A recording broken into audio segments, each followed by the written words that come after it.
मेरे मुल्क को लूटने वालों से एक सवाल तो बनता है, क्या इनके बाप का पैसा है? क्या ये ख़जाने इनके बाप के हैं जो जिसको चाहे जिस तरह चाहे ये बांटे चले जा रहे हैं और इनसे कोई पूछने वाला नहीं है। मैं आज पूरी कौम को ये बताना चाहता हूँ, ये अभी जो चीनी चोरी, आटा चोरी और गरीब अवाम के खून को निचोड़ कर पूरी दुनिया को दिखाया गया है कि पाकिस्तान के अंदर इस तरह हम निचोड़ भी ले खून को तो कोई पूछ नहीं सकता। हम बताना चाहते हैं, इमरान तुम्हें भी बताना चाहते हैं, जंगीर तरीन को भी बताना चाहते हैं, तुम्हारी कैबिनेट को भी बताना चाहते हैं, ये तुम लोगों के बाप का पैसा नहीं है कि तुम इसे जिस तरह मर्जी करते रहो और तुम्हें कोई पूछेगा नहीं। अल्लाह की कसम उठा के कहता हूँ, अगर तुम लोगों ने इसका हिसाब न दिया या इन चीज़ों से बाज ना आए, जिस तरह आप इस मुल्क को लूट रहे हैं, जिस तरह आप इस मुल्क को खोखला कर रहे हैं, जिस तरह आप इस मुल्क के गरीब आवाम के खून को निचोड़ रहे हैं, तो मैं आपको बता दूँ, हम इंशाअल्लाह आपको नहीं छोड़ेंगे।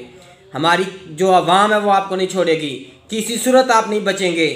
ये जो जेलें हैं ये सिर्फ कमज़ोरों के लिए नहीं बनी, इनमें आप भी जाएंगे। आपको ये इनकी सज़ाएं भुगतना पड़ेगी जो आप कर रहे हैं। ये जो गरीब आवाम का खून आप निकाल रहे हैं, ये आपको इसका हिसाब देना पड़ेगा। और मैं आवाम से कहता हूँ कि इनसे हिसाब लेने के लिए तैयार रहें इंशाअल्लाह। अब आपको भी, आवाम को भी समझने की ज़रूरत है। देखें, आपके पास अब कोई ऑप्शन नहीं है ना। पीटीआई ने तो वो कर दिया जो आज से 72 साल पहले वाले लोगों ने भी नहीं किया। ये इतने बड़े रिकॉर्ड कायम करने जा रहे हैं, इतने बड़े स्कैंडल इनके आ भी रहे हैं और आएंगे भी, जो तारीख में कभी नहीं आए। तो मैं अब कहता हूँ कि इन सब से बचें। अब वक्त है कि हमें खुद को मजबूत करना पड़ेगा, अपनी पावर को मजबूत करना पड़ेगा, इनसे बचना पड़ेगा। इन धोखेबाज जो फ़रेब हमें लेके आए हैं, इनसे बचना पड़ेगा। क्योंकि ये अभी देखें, जिस तरह ये हमारी इमरान कैबिनेट पूरी की पूरी चोर निकल आया।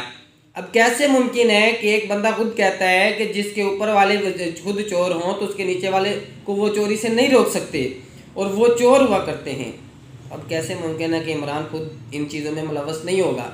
तो ये तो सब एक ववेला है ना, कि ये जो एक इन्होंने लंबा चौड़ा आपके साथ छोड़ा हुआ है कि आप जब कोई सच्ची बात करते हैं तो इनके जो बहुत सारे लोग जिनके पास अक्ल नाम की कोई चीज़ नहीं है, वो आप पे भौंकते हैं। तो मैं ये कहता हूँ, खुदारा मेरी कौम के लोगों समझिए, अब हमें बदलना होगा। अब हमें इनसे अपना जो है खुद को बचाना पड़ेगा, अपनी नस्ल को, आने वाली नस्ल को, अपने बच्चों को बचाना पड़ेगा। तो इसके लिए तैयार रहें।